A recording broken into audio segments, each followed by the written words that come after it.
This is not a feel-good video. In this video, I'm going to go over 6 things that are really screwed up with the property tax system, but I am going to give you one thing at the end of this video that you can do absolutely for free. It only takes a minute that will actually make a difference in how your property tax system works.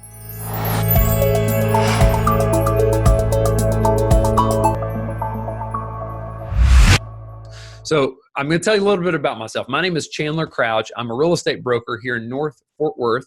And me and my team of realtors protested for about 16,800 people to lower their property tax value. And we do it all for free. And through the course of helping all these people, we got to have a lot of conversations to really understand exactly what type of effect the rising property taxes and the problems with the system are having on people. And it's absolutely devastating. Everybody wants to know who they can hold accountable. And most people want to hold the person accountable that sends them that blue notice in the mail and tells them their value's going up. But the employee that sends that out, they're not the top of the food chain. That's the good news. The good news is that there's a board of directors, and anything major that happens at the appraisal district has to get approved by the board of directors. And anything that's going to change at the appraisal district has to be changed because the board of directors approves them. And so the good news is there's an election to get the people on the board and to get the people off. That's where the good news ends. I'm going to go over 6 problems at the core, at the fabric of this whole system. One solution, guys, I have to do this because the media doesn't cover it. And the only reason these problems exist is because you don't know about it and we're not doing anything about it. So buckle down. I'm going to go over a lot. You're going to learn something. Hang in there with me. It'll blow your mind.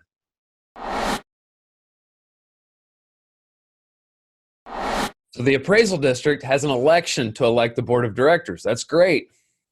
Guess what? The folks that actually pay the tax bill, the folks that have to that get to absorb the consequences of any of the problems in the system, me and you, we don't get to vote. That's number one. All right, this next issue, I believe, is at the heart of the problem of this whole election system, and that is who runs this election process. The state pretty much lets the local appraisal district run the whole election. That's right. The appraisal district runs their own election. They send out the invitation for the nominees. They collect the nominees' names. They put together the ballots. They send the ballots out. They collect the votes. They count the votes. They certify the votes, and then they announce the winner. This is at the root of a lot of problems. I have a feeling that the appraisal districts would be happy if they didn't have to deal with this whole election process. And I think that me and you would probably find some comfort in not only getting to play a role in the election, but at least taking it out of the appraisal district's hands. We'll fight that battle later, but it's important you know that that is number 2.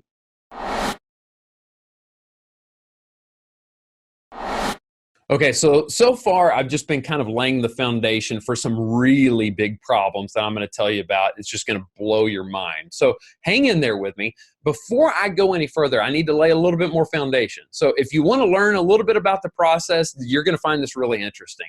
If you just want to hear the juicy, scandalous stuff, just plug your ears for a minute and then we'll continue, okay? But this is important. You've got to understand how this system works to understand exactly how it's screwed up. So what I'm going to do is I'm going to share my computer screen with you so I can show you exactly how this works. Okay, so when you pay your tax bill, your tax, the money you pay for your property taxes, it's divided up among these different entities. If you go to the appraisal district website, you can look your property up and see where your money goes. So for this particular property, a portion of it goes to the city of Fort Worth, a portion of it goes to Tarrant County, a portion of it goes to the school district. Then we've got these little bitty, the hospital and the college. And each one of these guys, each one of these entities, they have a budget. You know, they have expenses. And so they got to cover their expenses somehow, and they cover it through the property taxes. So what they do is they come up with their budget. Then they basically hire the appraisal district to value all of the real estate in their own little areas. Once they figure out how much real estate value there is, then they figure out what tax rate they have to charge in order to, they'll take the tax rate, multiply by the property value, and that will give them how much tax revenue they're going to get to satisfy the budget. That's how it works. Okay. So once they figure this out, the appraisal district values the property. Then they figure out their tax revenue. Well, here's what happens. The voting process is set up so that there are 5,000 votes total, and those 5,000 votes are divided up according to how much property value is in each area. Okay, so Godley ISD, poor little Godley, they don't have much property value, so they only get one vote. Fort Worth ISD, on the other hand, has 576 votes. So that means that the appraisal district is doing a lot of work for them. They're valuing a lot of their property. So they get 576 votes to place on to vote for who they want on the board of directors, okay? And so that's how the system works, all right? Now, there are 5 different people on the board of directors, so there's 5 seats. So each one of these entities, they can vote for up to 5 people. They can take that, let's say Fort Worth ISD, they could take that 576 and spread it out over 5 different candidates, or they could all vote for one candidate. And that's how the system works. Okay, now let's get back to the scandalous stuff. Here we go.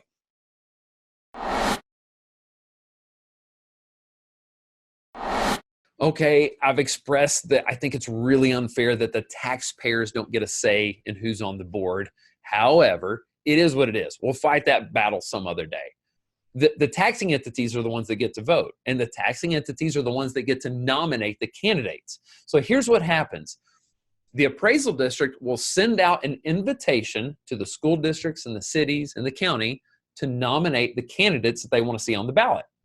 Now, the problem is that in order for them to nominate those candidates, they have to do it in their public meeting. You see, each one of these entities has a public meeting. The small entities only meet once a month. There probably are even some entities that meet every other month, okay? So what happens is they'll get this invitation to submit their nominees for the ballot, but if they don't get it in time, they can't get it on their agenda for their public meeting. So they miss out on the whole opportunity to submit their nominees. All right, that's number 3. The 4th one, it's going to be a shocker. Get ready. Buckle your seatbelt. Here we go.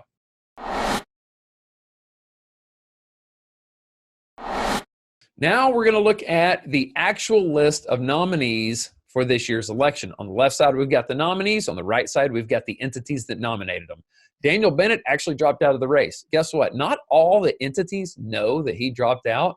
And I know that because we just had an entity cast their votes for Daniel Bennett. But what that entity didn't know is that they just threw their votes out the window because he's not running it anymore. And I also know that Keller nominated Rich Diott. I don't know why their name isn't on this list, but those are minor points. Let's move on past that. Let's look at this. Let's look and see which entity shows up the most times. Well, that's White Settlement ISD. They showed up 5 times on this list. Let's see who White Settlement ISD nominated. They nominated John Fagan. Guess what? John Fagan used to serve on the board of directors at TAD. Okay. They nominated Michael Lehman. Michael Lehman currently serves on the board of directors at TAD. They nominated John Molyneux. John Molyneux currently serves on the board of directors at TAD. Michael Donnell currently serves on the board of directors. And wouldn't you know, Joe Potoff currently serves on the board of directors at TAD too. What's going on? Well, let's go see who's over there at White Settlement ISD making these decisions. This is the website. This is the board of trustees. This gentleman right here is the president of the school board. His name's Randy Armstrong. He also happens to be the head of the residential division at the appraisal district. That's right. He's an employee at TAD. And these guys nominated all of the incumbents. I'm shocked. I feel like, here's the thing. I don't have anything against Randy at all. I actually have had a lot of respect for him. I've spoken alongside him at an event where he's sitting there taking questions from the audience. He's the representative trying to defend TAD. I think he's a good guy. I think he probably, look, let me show you something.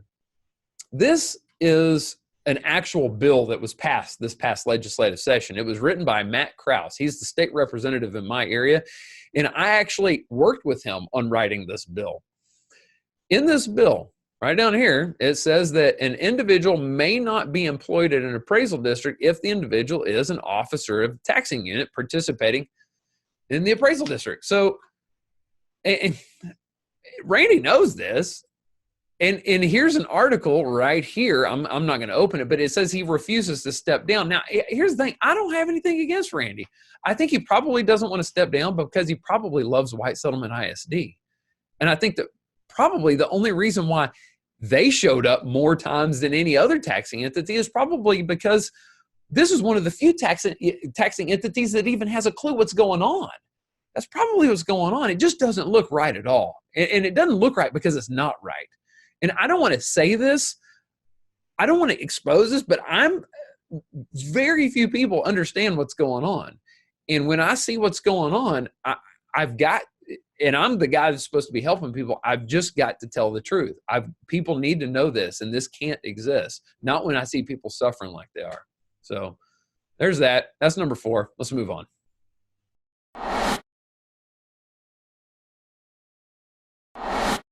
That last number 4 was rough. So let's just do a lighter point, and then we're going to end it with a bang. And it's not going to be the kind of bang that'll make you feel good. But so number 5, let's just talk about this, the different portions that each entity gets to influence this election, right? We've already talked about how this works. White Settlement ISD is supposed to get 36 votes. There's 5,000 total. So they're supposed to get 36 out of 5,000. That kind of makes sense. But you could probably agree they influence the election quite a bit more than just that little portion, right? So Mansfield gets 228 votes. That's the only level they're supposed to affect the election. But then you go over here to Mansfield's website, and you see that Mike Lehman is a council member. If you go over here, then you see Mr. Lehman's name show up again. That doesn't look right. So he sits on the city council and gets to vote for himself? I don't know. Let's move on to the next point.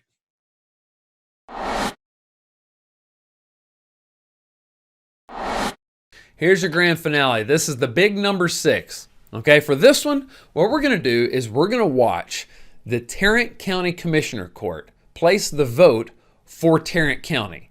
Now, Tarrant County is one of the top 3 entities with most number of votes. This is a massive number of votes. They get 541 out of 5,000 votes. Okay, so here they are. They're meeting. They get to meet once a week. So they have the convenience of meeting every single week. Some of these smaller entities only meet once a month. I believe some of them only meet once every other month. So they've got to vote during these public meetings. Now, these guys are meeting once a week. Now, they're going to mention a couple of people's names. They're going to mention Wood and Lehman. Those are both nominees. And they're discussing how they should vote. Let's listen to what they say. Why don't we just cast the rest of our votes for Mr. Lehman, who is the final nominee? The only thing is that Mr. Wood, he has 468 right now.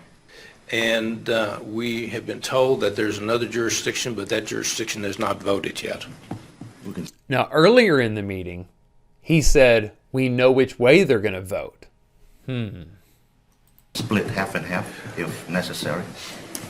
I would suggest that you wait till next Tuesday, quite frankly. You'll have a better picture, and that way you can hopefully guarantee that some of your nominees get on the board. It just kills me. Guarantee that your nominees are on the board? What? They're going to wait? They're going to delay their vote a whole week to wait till the other entities vote so they can see what the vote tally looks like, so they can place their votes. They can divide them up however they need to make sure they guarantee that their guy gets on the board. Now that's messed up, man. That's crazy. That makes me want to go nuts. But that's how this system works. And that's the reason why I had to do this video, is because you need to know how this system works. Now, here's the thing. Before we go off, I've mentioned a couple names. We're dogging the commissioner court here and what's going on. You need to know this. Of everything that's going on here, I actually don't know of one single person that is breaking any law. This is all allowed. And you know why it's allowed? It's because nobody knows what's going on. We've all just been letting this happen. Not anymore. We've got to find out what's going on. Now, here's the reason why nobody knows what's going on. It's because the media won't cover it. I've talked to several different media folks. Now, there's one reporter with CBS that's thinking about running a story, and there's another news organization. They get a bad rap for being like super conservative, and you got to know, guys, I do not care if you're Republican or Democrat. If you're willing to hop in there and clean up this mess, you got my support. Well, there's an organization called Empowered Texans. They're out there. They're known for being conservative, but they're absolutely slaying some Republicans right now, because right now in Tarrant County, especially, there's this water district mess that's going on. They're out there just wiping the floor with them, saying, guys, holding them accountable, all Republicans. And those guys said, Chandler, you want to run a story on this? We're going to work with you. So you know what? Guess what? I'm going to work with them. But we can't wait on anybody, guys. We've got to take action.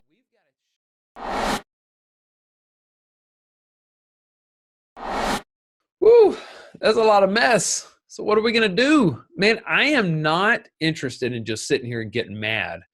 I want to fix this. I want to do as much as we possibly can. And I've made this as easy as possible. I've got some solutions here for you, and none of it involves getting up out of your chair. You just have to click a few buttons, and that's it. So let me show you what we've got. Number one, I'm going to go to the website, chandlercrouch.com/election, and you'll find the resources here. The website may look a tad bit different once you get to it, because I'm going to rearrange it a little bit, but it's okay. Click the media info. Go right here and just email these guys. Just say, all you have to say is, hey, check out this video. Share this video with them. Or say, Chandler, call Chandler. I'll get on and I'll say, or you get on and do an interview. It doesn't matter. We've got to expose this stuff. Sunlight is the best disinfectant. We got to bring this out of the shadows and help people understand what's going on, so we can start to clean it up a little bit. Next, share with a friend. Just email, put it on Facebook, email it to somebody, show it to somebody who doesn't have internet. The next thing I want you to do is go back here, and then what we've got to do is we've got to get the right people elected.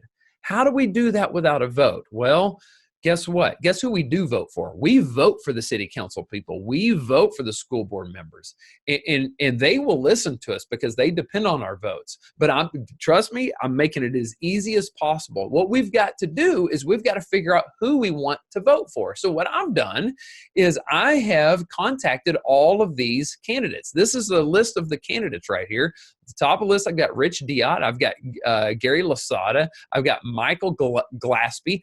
All three of these guys have done an interview with me. I'm calling them, I'm offering to interview them, I'm posting the interview here so that we can get a little bit of an idea of why they're running and what they're running for and what they're going to do, so that we can make well-informed decisions, and so we can send this to the people in the taxing entities, the school board members and the city council people, and we can say, hey, look, here are these people. Check it out. Make a well-informed decision. And by the way, I urge you to vote for this guy. And then that's all you have to say. You just send them one email. You don't even have to watch these. All you do is send them an email and say, vote for this guy, please. That's it. So how do you know where to send the email? Glad you asked. All you do is you click this link right here, and you'll find this spreadsheet. What I've done is I have got email addresses and phone numbers of every single city council member, every single school board president, and all you have to do is sift and sort and find your entity. That's it. You've got the entities right here. If you want this spreadsheet for yourself, you go up here to File, and you click Make a Copy, and you can edit it all day long, okay? So that's where you go. Now, check this out. If you go down here, what we've done is we've done the research to figure out when these folks meet. And if you go down here, you can select this column, and it tells you this particular entity, it looks like it's Burleson. They meet at 7 p.m. on the first and third Mondays.